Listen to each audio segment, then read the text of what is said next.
High! আজকে আমার মনটা বিশ্বাস করো খুবই খারাপ ছিল। আমি জানি এই সুন্দর হাসি মুখটা দেখে সেটা মনে হচ্ছে না। বাট সত্যি বলছি, কারণ বাড়ি যাওয়ার দিন যত এগিয়ে আসছে কাজ করতে আর ইচ্ছা করছে না। তো আল্টিমেটলি মনে করলাম একটা মিনি ব্লগ করে নিই।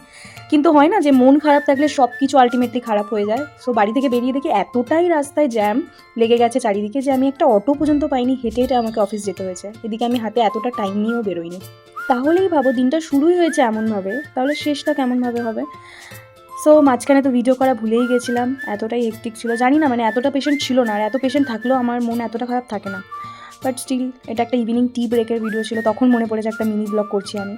দেন আর কি একটু কাজ টাজ করে তারপরে ভাবলাম এতটা দেরি হয়ে গেছে, তার থেকে ভালো আমি এই ফ্রেন্ডটার সাথেই বেরিয়ে যাই। সো আমার এইবারে এত বাজে একটা শিফট চলছে 11টা থেকে 7:30, মানে যেটা আমার ইভিনিংই বলতে গেলে। না আমি সকালে ঘুমানোর টাইম পাই, না আমি বাড়ি এসে টাইম পাই। তো একটা বেদানা ছিল, ভাবলাম বেদানাটা আজকে একটু সার্জারি করা যাক। সো বেদানাটা দেখে মনে হচ্ছে এতটাই লাল যে খুব ভালো হবে খেতে, বাট খুবই টক ছিল।